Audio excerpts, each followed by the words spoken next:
दोस्तों नमस्कार। इस दौर में गरीबी है, इस दौर में मुफलिसी है, इस दौर में बेरोजगारी है, इस दौर में भूखमरी है, इस दौर में कारखाने ठप पड़े हैं, इस दौर में देश में उत्पादन कम हो चला है जो नेगेटिव में है, वह भी 8 कोर सेक्टर में। इस दौर में डिग्रीधारियों के पास कोई काम नहीं है, इस दौर में मिडिल क्लास पर टैक्स की मार है, इस दौर में जबरदस्त महंगाई है, लेकिन इस दौर में प्रधानमंत्री के माथे पर कोई शिकन नहीं है। हंसता मुस्कुराता नूरानी चेहरा कह रहा है, इस देश में उमंग है, उत्साह है, उल्लास है, खुश हो जाइए, दीपावली का त्योहार है। और ऐसा मौका इससे पहले कभी नहीं था जब भारत के भीतर में मेड इन इंडिया छाया हुआ है। दुनिया के दूसरे प्रोडक्ट्स की तुलना में भारत में अपना प्रोडक्ट हो चला है, भारत आत्मनिर्भर हो चला है। जी, ये राष्ट्रीय संबोधन है, देश के नाम संबोधन। एक दो नहीं, इस कोरोना काल में यह 10वां संबोधन है। एक के बाद एक संबोधन पर अगर गौर करते चले जाएंगे तो जिस वक्त इस देश में ऑक्सीजन की कमी से मरीज मर रहे थे, उस वक्त प्रधानमंत्री ने देश के नाम कोई संबोधन नहीं दिया। इस दौर में जब शमशान घाट कम पड़ गए थे और मौतें ज्यादा हो रही थी, तब भी प्रधानमंत्री ने कुछ भी नहीं कहा। इस दौर में जब अस्पतालों में मरीज इतनी बड़ी तादाद में थे कि बरामदों से लेकर गाड़ियों में मौतें होती चली जा रही थी, तब भी प्रधानमंत्री ने कुछ नहीं कहा। लेकिन इस दौर में जब प्रधानमंत्री ने 100 करोड़ वैक्सीनेशन का जिक्र करते हुए कई बार मुफ्त शब्द का इस्तेमाल किया, तो एक सवाल यह भी आया, क्या वाकई इस दौर में इस देश के सरकारी अस्पतालों में उतनी बड़ी तादाद में वैक्सीन उपलब्ध था जहां पर निजी अस्पतालों में था? और निजी अस्पताल कितनी कीमत तय करेंगे, यह भी प्रधानमंत्री बताने के लिए टेलीविजन स्क्रीन पर राष्ट्र के नाम संबोधन देते हुए उभरे थे। इस देश में सच क्या हो सकता है, इसके लिए हो सकता है आपको 228 बरस पहले फ्रांस की अंतिम महारानी से जब यह कहा गया कि इस देश में लोग डबल रोटी खा पाने की स्थिति में भी नहीं है, तो महारानी का जवाब था, डबल रोटी नहीं है तो केक खा लीजिए। तो मौजूदा वक्त में देश के नागरिक समझ लें, अगर वह गरीबी, भूखमरी, मुफलिसी, बेरोजगारी, इन परिस्थितियों से जूझ रहे हैं, तो फिर वह प्रधानमंत्री का भाषण सुन लें। क्योंकि आज 10वां भाषण था प्रधानमंत्री का इस कोरोना काल में, और एक के बाद एक जो भाषण कब कब दिया गया, किस मौके पर क्या कहा गया, हमें लगता है आज इस पर गौर करने से ही शुरुआत की जाए। पहला राष्ट्र के नाम संदेश 19 मार्च 2020 को आया था, जिसमें उन्होंने 22 मार्च से इस देश में कर्फ्यू का ऐलान किया था। उसके बाद 24 मार्च को जब निकल कर आए तो 21 दिन के लॉकडाउन का ऐलान किया गया और याद किया गया महाभारत को, किस तरीके से 18 दिन के युद्ध के बाद पांडव जीत गए थे और भारत जीत जाएगा। लेकिन उसके बाद 3 अप्रैल को जब दोबारा निकल कर आए तो उन्होंने कहा 9 अप्रैल को 9 बजे 9 मिनट के लिए बत्ती ऑफ कीजिए, मोमबत्ती हाथ में पकड़िए, स्थिति अनुकूल हो जाएगी। लेकिन आज उसे एकता का मंत्र दिया गया।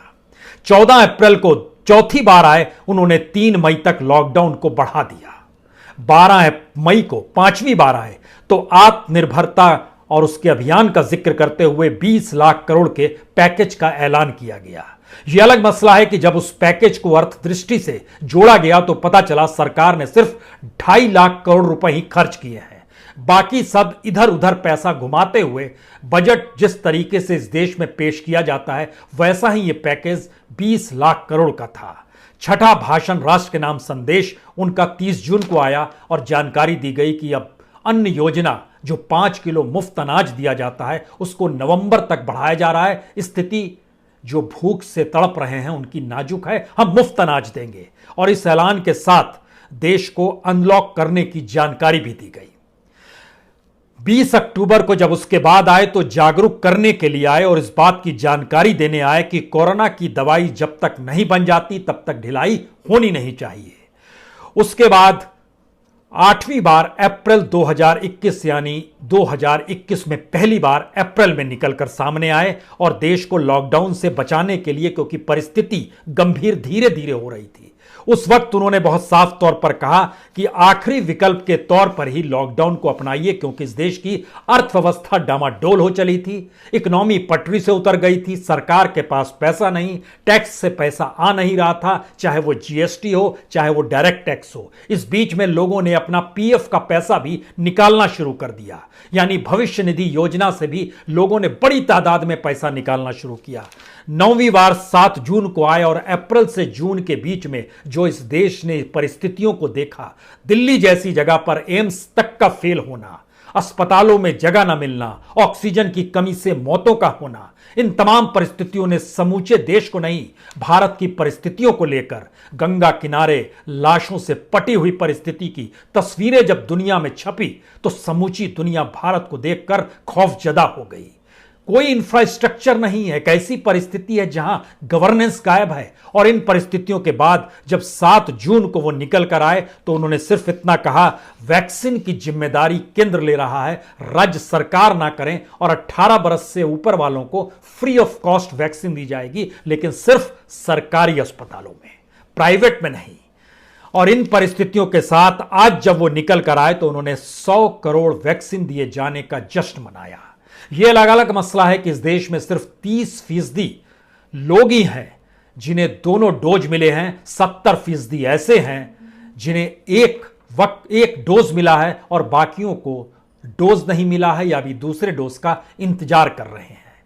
इन परिस्थितियों के जश्न मनाने के साथ जो सकारात्मकता और चकाचौंध और उमंग प्रधानमंत्री ने जिक्र किया, हमें लगता है पहले आप उसे सुन लीजिए। हो सकता है आपके माथे पर शिकन आ जाए, हो सकता है आपकी आंखों से आंसू गिरने लगे कि ये कैसी परिस्थितियां हैं। क्या वाकई इस देश में प्रधानमंत्री का घर जहां पर है, दफ्तर जहां पर है, एक तरफ दफ्तर यानी पीएमओ रायसीना हिल्स पर है, दूसरी तरफ प्रधानमंत्री का घर 7 लोक कल्याण मार्ग है, क्या ये वाकई रॉयल स्ट्रीट है? क्या यहां पर किसी की कोई दुखती रग को समझा नहीं जाता है? क्या ये सारी परिस्थितियां इसलिए क्योंकि जिस चकाचौंध में प्रधानमंत्री रहते हैं, चाहे मोर का जिक्र कीजिए या तोतों का जिक्र कीजिए, या दुनिया की सबसे आलीशान 7 सीरीज गाड़ियों का जिक्र कीजिए, चाहे शानदार हवाई जहाज का जिक्र कीजिए जिसमें करोड़ों रुपए खर्च किए गए हैं, सवाल यह नहीं है कि प्रधानमंत्री अपने ऊपर कितना उड़ा रहे हैं, सवाल यह है कि दरअसल इस दौर में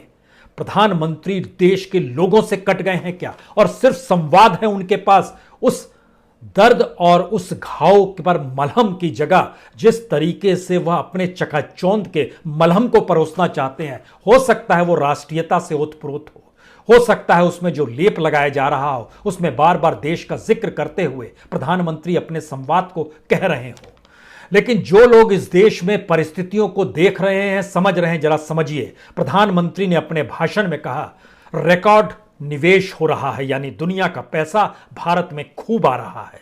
आ रहा है क्या? हम लगातार जानकारी देते आए हैं कि दुनिया में निवेश भारत के भीतर कैसे घटा है।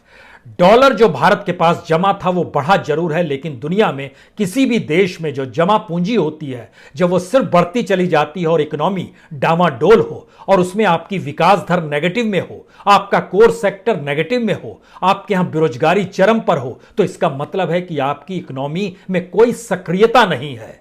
ढोल पीटे नहीं जाने चाहिए, लेकिन ढोल पीटे जा रहे हैं। और जो भी जानकारी दी जा रही है, हिटलर के पास तो एक गोएबल्स था, लेकिन यहां तो खुद ही गोएबल्स भी होना है।